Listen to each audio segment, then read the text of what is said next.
Chicos, bueno, continuamos con el tema 7. En la diapositiva número 17 nos viene hablando de algo muy importante. Y son los átomos que se encuentran desde el tercer periodo de la tabla periódica hacia abajo. Recuerden que los periodos son las líneas horizontales. Entonces, se dice que la mayoría de los elementos del tercer periodo de la tabla periódica hacia abajo no cumplen con lo que es con lo que son los octetos, es decir, no van a cumplir teniendo 8 electrones alrededor, sino que ellos van a tener mayor cantidad de electrones alrededor.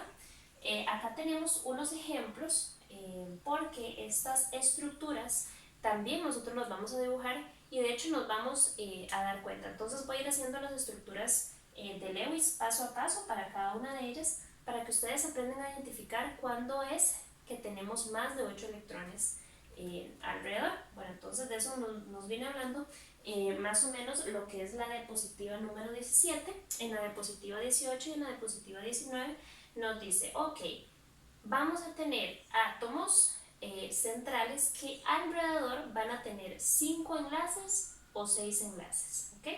Y esos van a tener su respectivo nombre. Por ejemplo, aquellas moléculas que tienen 5 enlaces o 5 cosas alrededor tienen una geometría que se llama bipirámide trigonal.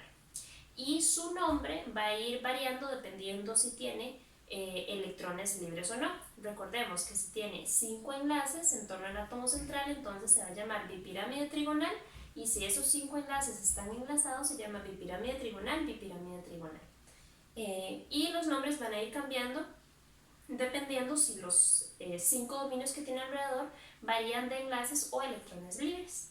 Después vamos a tener también átomos que tengan 6 dominios de electrones. Si esos 6 dominios alrededor son enlaces o pares enlazados, entonces esa molécula, la geometría de esta molécula va a tener el nombre octaédrica, octaédrica. Y también va variando dependiendo cuántos electrones libres hayan en esos 6 dominios. Entonces eso lo pueden ir corroborando, o esos nombres los pueden ir corroborando en la diapositiva 18 y en la diapositiva 19.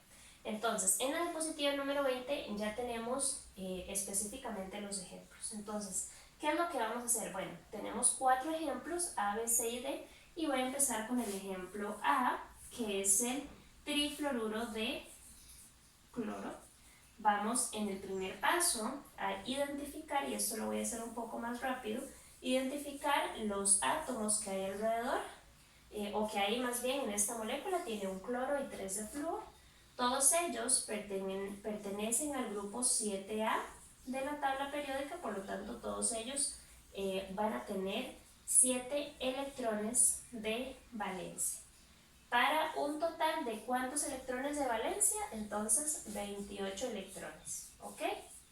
7 por 4, 28 electrones de valencia. Entonces ese es el primer paso, ¿verdad? Determinar cuáles elementos y cuántos electrones de valencia.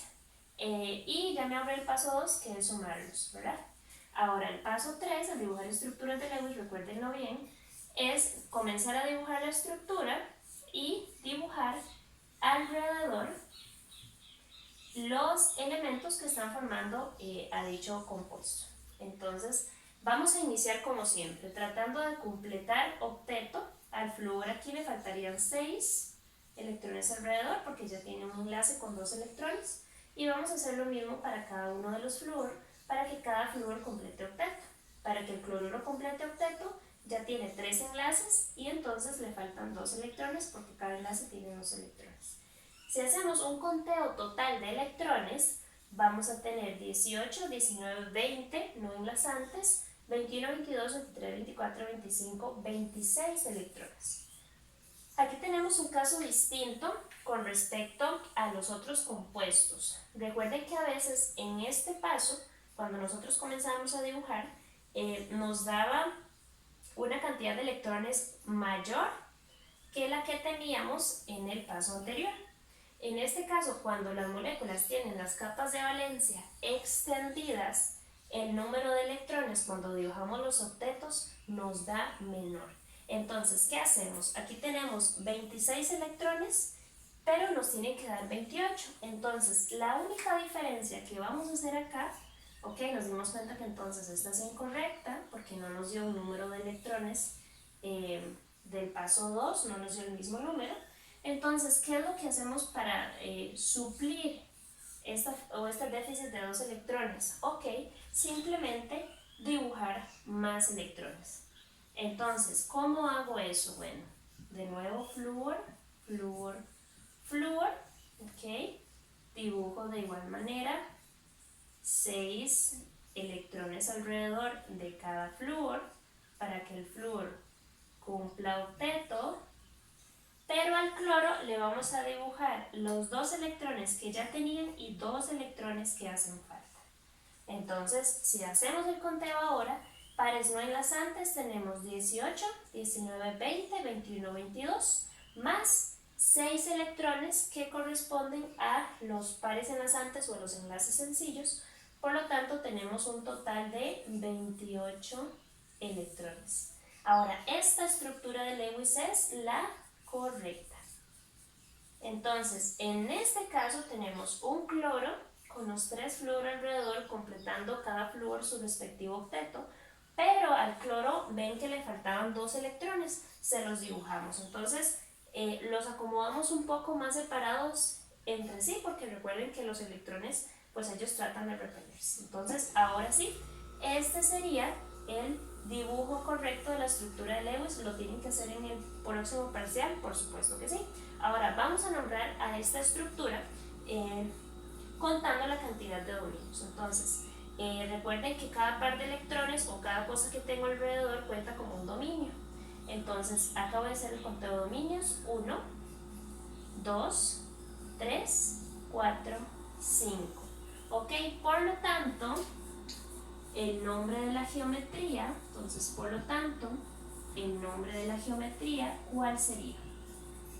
Sería bipirámide, bipirámide trigonal, ¿ok? Y nos vamos a dar cuenta que cuando tenemos 5 dominios, pero 2 de esos dominios corresponden a electrones o a pares de electrones no enlazantes, se va a llamar bipirámide trigonal en forma de T, en forma de T, ¿ok?